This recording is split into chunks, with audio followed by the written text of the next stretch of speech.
কৰ্মীদা এবাৰ বোলে মৰিয়নি সমষ্টিত জ্ঞানশ্ৰী বৰাই MLA উঠাটো খাটাং উঠি পেলাই এনেকা কৰি পেলাই এনেকা কৰি এইটো এনেকা MLA হ'ব নোৱাৰে মৰিয়নি সমষ্টি মাটি হিৰত লৈ কোনোবা MLA হ'ব পাৰিব আৰু মই মাটি হিৰত লৈ আজি ওলাইছো মই MLA হ'ম ইয়াত বেলেগ কোনো MLA হ'ব নোৱাৰে পিছে কৰ্মীদা এই মৰিয়নি সমষ্টিত MLA হ'বৰ কাৰণে কি কৰিব লাগিব মাতটো মিহি হ'ব লাগিব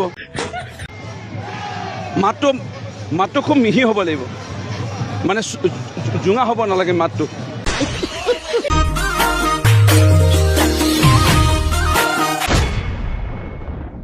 বিধানসভাত আটাইতকৈ বেছিকৈ মাত পাতিবৰ কাৰণে যেনেকৈ অখিল গগৈক লাগিব শিৱসাগৰৰ আটাইতকৈ দুখীয়া মানুহজনক মৰম কৰিবৰ কাৰণেও অখিল গগৈৰ বাহিৰে শিৱসাগৰৰ একেবাৰে ছাত্ৰ বা ছাত্ৰীজনক পঢ়াবৰ কাৰণে পইচা খৰচ কৰাৰ পৰা কিমান কলেজ কিমান ইউনিভাৰ্চিটি ল'ৰা ছোৱালীক মই পঢ়াই আছো আপোনালোকে নিজে খবৰ লওক গাঁৱে গাঁৱে সেইটোৰ পৰা আৰম্ভ কৰি যে শিৱসাগৰত কিয় ৰংঘৰ প্ৰকল্প নিদিব যদি অসমত বটদ্ৰৱা প্ৰকল্প হ'ব পাৰে তেতিয়াহ'লে ঐতিহাসিক শিৱসাগৰত ৰংঘৰ প্ৰকল্প লাগিবই বুলি চিঞৰিব পৰা আৰু কোনেও পেটত ধৰিব নোৱাৰা একমাত্ৰ বিধায়কজন লোকে থাকিব খোজো নহয় মই দৃঢ়তাৰে ক'ব পাৰোঁ মই একদম বুকু ঢাক কৰি ক'ব পাৰোঁ যে 126 জন MLAৰ ভিতৰত অসম বিধানসভাত হিমন্ত বিশ্ব শৰ্মাই ভয় কৰা একমাত্ৰ বিধায়কজনে হ'ল শিৱসাগৰৰ বিধায়ক আৰু মই একেটা সময়তে ক'ব পাৰোঁ যে 126 জন বিধায়কে যিমান কাম নিজৰ সমষ্টিলৈ আনিছে এনেকুৱাকৈ বেছিকে আটাইতকৈ বেছিকে কাম অনা বিধায়কজনো কিন্তু অখিল গগৈ বহুতে কয় বোলে বিৰোধী দলে কাম আনিব নোৱাৰে মই কওঁ ৰংঘৰ প্ৰকল্প 142 কোটি টকা কোনে আনিব চিভিল হস্পিটেলৰ সিফালে যাওক 50 কোটি টকাৰে ডিষ্ট্ৰিক্ট ষ্টেডিয়াম কোনে বনাই আছে চিভিল হস্পিটেললৈ যাওক 33 কোটি টকাৰে নতুন বিল্ডিং বনাই আছো নতুন চিভিল হস্পিটেলখন নতুন কৰিম নতুন বিল্ডিং বনাই আছো 33 কোটি টকা তাৰপিছত আপুনি আহক এবাৰ শিৱসাগৰ টাউনৰ ভিতৰলৈ সোমাই আহক শিৱসাগৰ টাউনৰ মানুহবিলাকৰ কাৰণে খোৱা পানী নাই টাউন কমিটিয়ে যিমানেই ডাঙৰ কথা নকৰক লাগিলে বিজেপিৰ হাতত আছে কিন্তু 30% মানুহকে পানী দিব পাৰে মই 16+54 কোটি টকা অমৃতৰ পৰা আনিছো 6 মাহৰ ভিতৰত শিৱসাগৰ টাউনৰ সকলো পৰিয়ালৰ ঘৰত মই বিনামূলীয়াকৈ পানী দিয়াৰ ব্যৱস্থা কৰিম এ মামা আপুনি মাইক্ৰ ফাইনেন্সৰ লোন বিলাক মাৰি দিম বুলি ক'লে কিন্তু নামাৰিলে ন আমিতো 50,000 টকালৈকে যিমান ধাৰ আছিল মাৰি দিছো আমি যেতিয়ালৈকে 50,000 মাইক্ৰ ফাইনেন্স বুলি ক'লে 40,000 বুজায় মাইক্ৰ তাক আমি 50,000লৈকে মাৰি দিলো কিন্তু কোনোবাই লাখ টকা লোন লৈছে এইটোতো মাইক্ৰ ফাইনেন্সত নপৰে আপুনি তাৰমানে 50,000 টকালৈকেহে মাৰি দিলে বাকীখিনি অখিলদাই মাৰিব মামা আমি সমাজৰ ভিতৰত আপোনালোকৰ মাইক্ৰ ফাইনেন্সৰ ধাৰ নাইকিয়া কৰিছো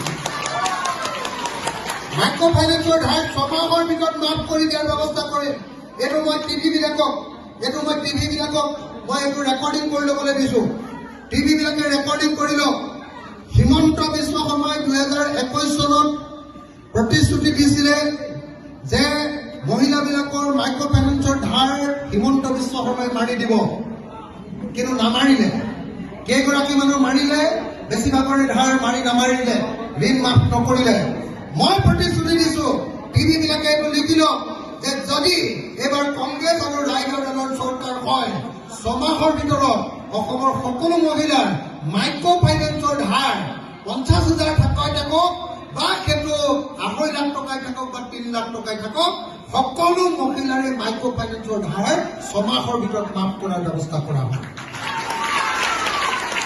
কি পাব এক নম্বৰ 3,000 টকাৰ অৰুণোদয় সকলোৱে পাব 3,000 টকাৰ অৰুণোদয় সকলোৱে পাব ভাল হ'বনে বেয়া হ'ব এতিয়ালৈ হাত তালি লাগে 3,000 টকাৰ অৰুণোদয় সকলোৱে পাব আকৌ এবাৰ 3,000 টকাৰ অৰুণোদয় সকলোৱে পাব 2 সকলো মহিলাই মাইক্ৰ ফাইনেন্সৰ ধাৰ ফ্ৰী পাব মাফ হৈ যাব 3 অসমৰ গাঁৱে গাঁৱে সকলো পথাৰতে 3বাৰ খেতি কৰিবৰ কাৰণে সকলো সুবিধা দিয়া হ'ব। 4 অসমৰ গাঁৱে গাঁৱে নগৰে নগৰে ইণ্ডাষ্ট্ৰি খুলি কোনো মানুহক নিবনুৱা কৰি নহ'ব। সকলো গাঁৱৰ সকলো মানুহ টাউনৰ সকলো মানুহকে চাকৰি দিয়াৰ ব্যৱস্থা কৰা হ'ব। আৰু 4 সকলো মানুহে কাম কৰা, প্ৰত্যেকটো ডাঙৰে কাম কৰক, সৰুৱে চাকৰি কৰক, সৰুৰ পৰা ডাঙৰ যিমান কাম নকৰক লাগিলে প্ৰত্যেকজনকে চৰকাৰৰ পৰা ট্ৰেইনিং দি বেছি দৰমহা পোৱা সন্মানজনক কামত নিযুক্তি দিয়াৰ প্ৰতিশ্ৰুতি প্ৰদান কৰিছে। নট থাকিব লাগিব নে নালাগিব? নট নাথাকিলেহে এনেকুৱা কথা ক'ব। দেখিলে মামা অখিল দা কিমান টেঙৰ মানুহ, মাইক্ৰ' ফাইনেন্সৰ লোন লোৱা গোটেই মহিলাসকলক অখিলা ফুলীয়া কৰি ল'লে।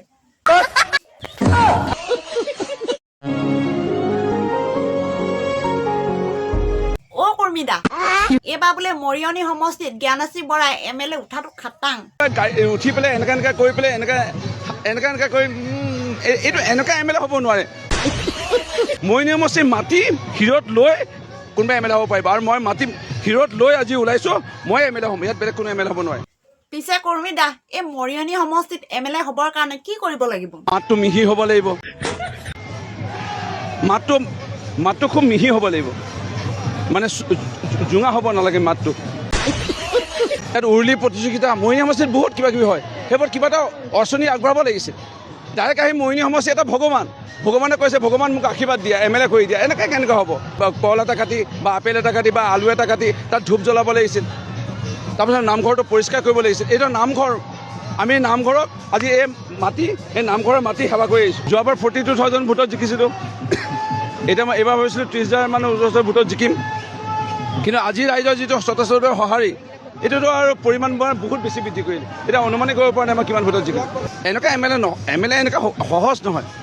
MLA কাৰণে সাধনা লাগিব, MLA হ'বৰ কাৰণে কষ্ট কৰিব লাগিব, ৰাইজৰ মৰম আদায় কৰিব লাগিব, মাতটো মিহি হ'ব লাগিব, মাতটো খুব মিহি হ'ব লাগিব, মানে জোঙা হ'ব নালাগে মাতটো। তাৰপিছত আহিব লাগিব অকণমান ৰাইজৰ আৱেগ বুজি, ৰাইজৰ প্ৰথমতে ভগৱানৰ এতিয়া তাত আমি প্ৰাৰ্থনা কৰিব যাওঁ, ডাইৰেক্ট ভগৱানক যদি কওঁ ভগৱান মোক আশীৰ্বাদ দিয়া তাৰপিছত তোমাক সেৱা কৰিম, এইটো নহয় না। মৰিয়নি সমষ্টি ভগৱান, মৰিয়নি সমষ্টি ৰাইজক কিবা এটা দিব লাগিছিলে কি সময় দিব লাগিছিল। এবছৰ আগতে আহি ইয়াত বানপানীৰ সময়ত সাহাৰ্য প্ৰদান কৰিব লাগিছিল। ইয়াত মানুহৰ যেতিয়া মৃত্যু হয়, সেই মৃত্যু হোৱা সময়ত মানুহক খবৰ ল'ব লাগিছিল, সকামৰ কাৰণে কিবা এটা খৰচা কৰিব লাগিছিলে। দুখীয়া তুলনি বিয়া সকামত বা কোনোবা মানুহ মৃত্যু হওঁতে, কোনোবা মানুহৰ বেমাৰ হওঁতে দৰৱ কিনিবলৈ টকা দিব পাৰিব লাগিছিল। যেতিয়া মৃত্যু হয় মানুহৰ, মৃতদেহ ঘৰলৈ লৈ আনিব নোৱাৰে, সেই সময়ত কিবা এটা সাহাৰ্য ৰাইজে টকা তোলে, সেই সময়ত সাহাৰ্য দিব লাগিছিলে। এই শংকৰ জন্মোৎসৱ, ৰাস, ইয়াত পূজা, ইয়াত ভাগৱত পাঠ, ইয়াত সৃষ্টিশীল নৃত্য, ইয়াত আইনাম, ইয়াত বিয়া নাম, ইয়াত দিহা নাম, ইয়াত উৰুলি প্ৰতিযোগিতা, মৰিয়নি সমষ্টিত বহুত কিবা কিবি হয়, সেইবোৰ কিবা এটা অৰ্চনী আগবঢ়াব লাগিছিল। ডাইৰেক্ট আহি মৰিয়নি সমষ্টি এটা ভগৱানে কৈছে ভগৱান মোক আশীৰ্বাদ দিয়া, MLA কৰি দিয়া, এনেকৈ কেনেকৈ হ'ব? ভগৱানে প্ৰথমতে আহি পেলাই মন্দিৰটো সেৱা কৰিব লাগিছিল, মন্দিৰটো চাফা কৰিব লাগিছিল। তাৰপিছত আহি পেলাই তাত কলপাত দিব লাগিছিল, তাৰপিছত তাত চাকি দিব লাগিছিল, তাৰপিছত শলিতা দিব লাগিছিল, তাৰপৰা তেল দিব লাগিছিল, তাৰপৰা কল এটা কাটি বা আপেল এটা কাটি বা আলু এটা কাটি তাত ধূপ জ্বলাব লাগিছিল। তাৰপিছত নামঘৰটো পৰিষ্কাৰ কৰিব লাগিছিল। এইটো নামঘৰ, আমি নামঘৰক আজি এই নামঘৰৰ মাটি সেৱা কৰি আহিছোঁ। মৰিয়নি সমষ্টি এনেকৈ আহি পেলাই কোনোবাই উঠি পেলাই এনেকা কৰি পেলাই এনেকা কৰি এইটো এনেকুৱা MLA হ'ব নোৱাৰে। মৰিয়নি সমষ্টিৰ মাটি হিৰত লৈ কোনোবাই MLA হ'ব পাৰিব, আৰু মই মাটি হিৰত লৈ আজি ওলাইছোঁ, মই MLA হ'ম। ইয়াত বেলেগ কোনো MLA হ'ব নোৱাৰে।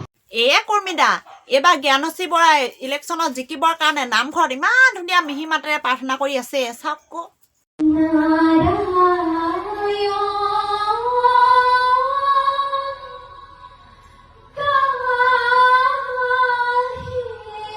দেখিলে কৰ্মীদা, আপুনিও প্ৰাৰ্থনা এফাকি গাই দিয়ক, তেতিয়াহে ইলেকশ্যনত জিকিব।